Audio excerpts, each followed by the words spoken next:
Hello, I'm Matteo, the Chief Mobile Opinionist here at Tech Travel Geeks, and in this video I'm going to be setting up my very sagey coloured iPhone 17.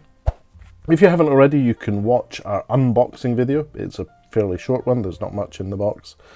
And we will be covering the iPhone 17 in the coming months, doing a series of how-to videos and covering accessories as well. So make sure you're subscribed to get those notifications.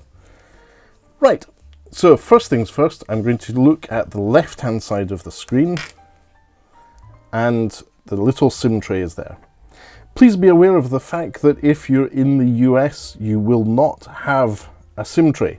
No physical SIMs for you Apple users. You have to use eSIM. So you're essentially stuck. So here we go. I'm going to pop my little SIM card into the tray here. It is possible, as well as the physical SIM, to install an eSIM. Just be aware of the fact that there is that difference between the US and most of the rest of the world, whereas you will not have a SIM tray if you're there, and you need to go through the faff of setting up an eSIM. Anyway, after long pressing the power button on the right here, that's it. Little Apple logo appearing, and it's booting up. I've got the Apple logo, it says hello, swipe up to open. Yes, I'm going to choose English. Yes, I'm going to choose United Kingdom. It's now setting up the language for us. And I am glad to see that my SIM card has been recognized and it seems to be working. So appearance, do we want default, medium or large? I'm going to go with default. Quickly set up iPhone. Bring your current iPhone or iPad near your iPhone to set up your Apple account and set up. I'm going to set up without another device. I really do want to do this my way. So I'm going to select my Wi-Fi network. There we go. So we're connected to Wi-Fi. So it may take a few minutes to activate your iPhone. As well as activating the iPhone, I'll then need to log into my Apple account. It is a bit longer of a process compared to setting up an Android phone. Now, if you watch, just a moment, it's data and privacy. This icon appears when an Apple feature asks to use your personal information. Okay. Age range, adult. Face ID. Let's set that up. Sadly, no fingerprint reader. So I'm going to get started.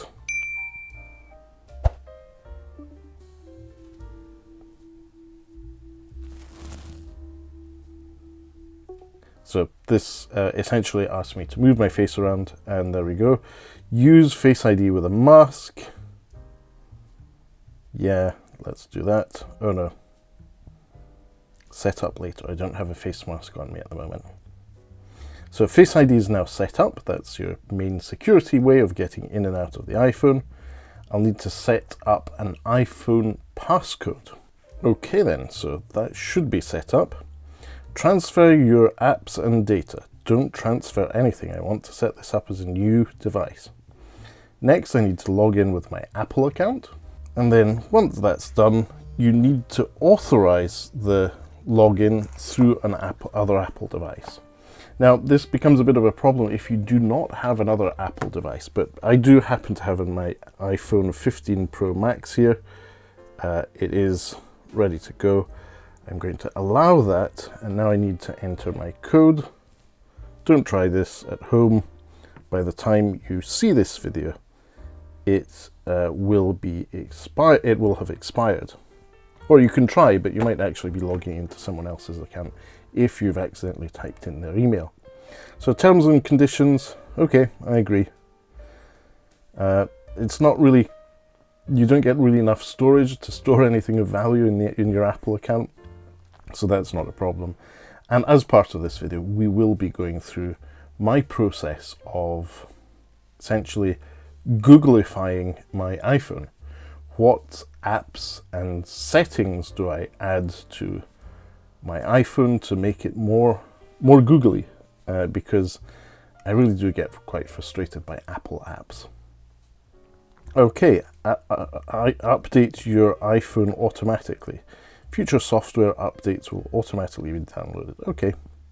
Location services, yes. We do want to use Google Maps and other services. Transfer some phone number. Now, interesting, you don't have a skip option. You only have transfer from iPhone or set up later. Set up later.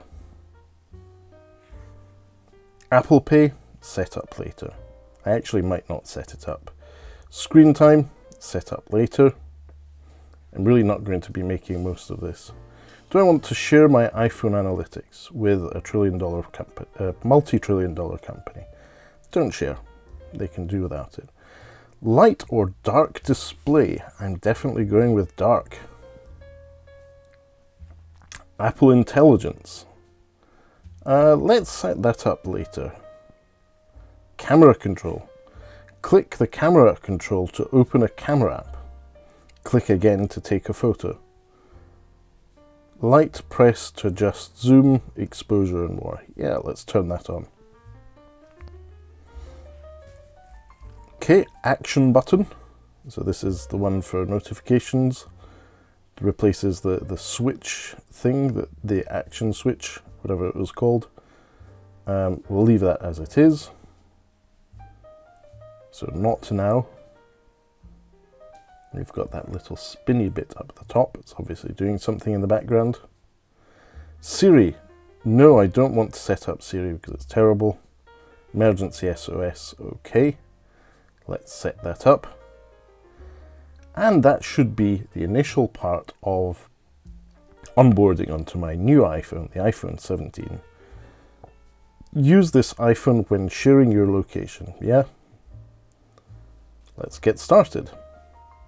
So here we go. We are in the iPhone. This is the standard home screen. Really hasn't changed that much in the last few years.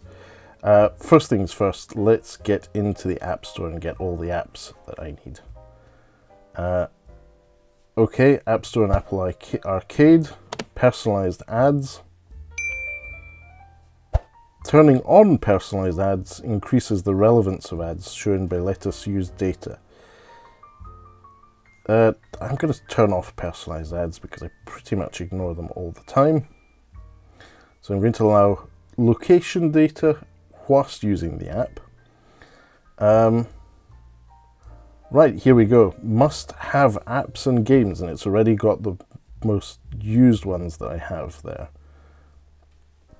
So I think the easiest way to do it is to go to the top right here, go to apps, and you'll see that I have my full history of apps available. So Smarty, that's one of my SIM providers. Travel Perk, I use that for work. DJI Fly. I don't have a Clicks keyboard for the iPhone 17. Limeta, that's for my power bank. Panasonic Lumix Sync, Panasonic Image App. Charge Place Scotland, probably don't need that. I'll just go for one charging app. Spuzu Italy. Threads, definitely use that. I'll also need to put the device through its paces with Call of Duty. Hotel Tonight, fun one for travel. Lots of eSIM apps here. Up eSIM Iralo, my preferred SIM app for eSIMs when traveling. The Nizo app, I believe that's the one for the energy grid thing for finding out how the UK is doing with its energy generation and distribution. Fast for speed tests, yeah. Now, Teams, I'll need that for work. Google Fit, Activity Tracker, Microsoft OneNote, OneDrive, 365 Copilot, Outlook, Google One. Test Flight, that's from a long time ago. Nest, Tribal Wars, Zoom, Clubhouse. Wow, this is a look into the past of the world of apps. I wonder if some of these companies still exist. Premier Rush, again, an app I'm not sure it still exists. Google Chat, Google Meet, DJI Mimo or Mimo, 1Password, Uniqlo UK has a black icon on iOS, that's interesting. Photoshop Express, Lightroom, let's see,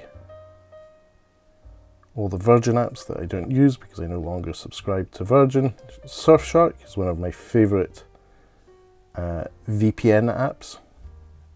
Winscribe, YouTube Music,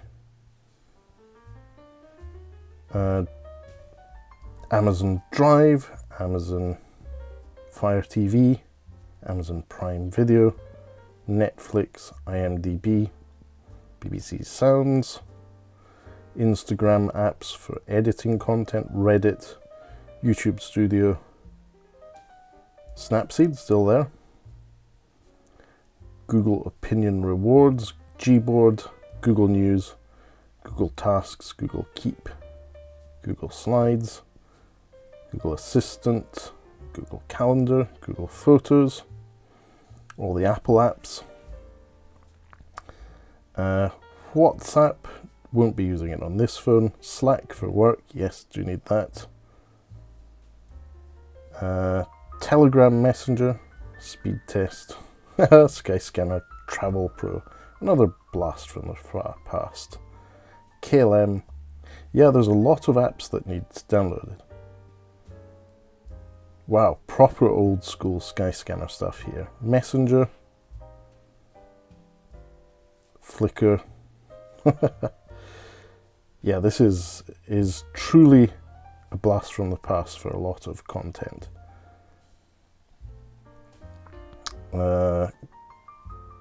Google Play Music, remember that? Wow, this is really a look into the past of apps and services. Amazon Photos, if you have an Amazon Prime account, this is a great way to back up your pictures. BBC iPlayer and Weather. The Verge, no longer downloadable. Amazon Music, Google Maps.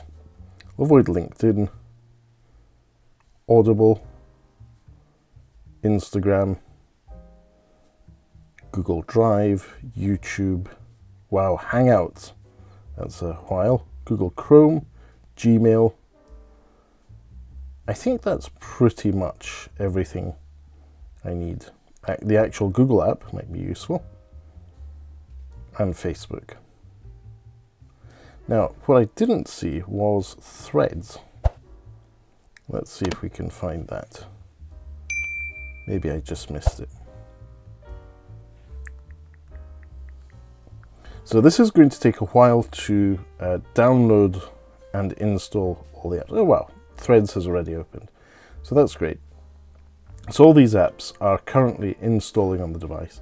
It is starting to get a bit warm on the back here, but that's not completely unexpected. Well, everything is on and everything is running.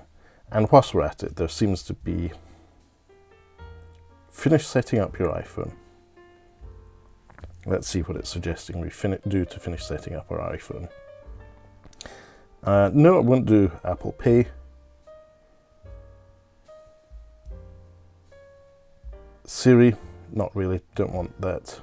Good, that's that done. And we've got a notification here, review your Apple account phone number.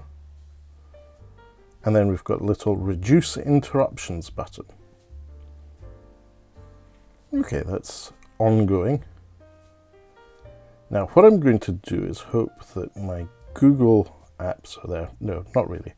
But what I will do is set up Gmail as the default email app, install a bunch of messaging apps and have those set up appropriately, and social media apps, and then change the music player to YouTube Music, and essentially use all those Google apps that are in the queue to be installed to become the default apps on the device. That way I can then seamlessly work across my web browser or Chromebook and my Android phones and my iPhone without losing anything, or having a bit more of a consistent experience. So it is possible to live in the iOS world when you have everything in Google. It just takes a bit of setting up as you go. Great. So this is going to take a while. I will put my iPhone down, let it cool down as much as possible here. We will be back with more videos about the iPhone 17, including a case, which I'll need to do actually later today, but you'll see the video in a few days' time, and other accessories for the iPhone 17. So, as I said at the beginning, if you don't already, please do subscribe to the Tech Travel Geeks here on YouTube. We cover consumer electronics, gadgets, accessories, anything we think makes the travel experience better. But from this Android guy who is making sure he keeps up to date with iOS things through his iPhone 17, thanks for watching if you made it this far. And do let us know in the comments if you'd like to see a comparison with my old iPhone 15 Pro Max and the iPhone 17 after a few days of using it, so you get my impressions on the difference and see if I'm happy with the decision to step down from a Pro Max device to a standard iPhone. Anyway, enough from me. Good night. Speak to you soon. Bye.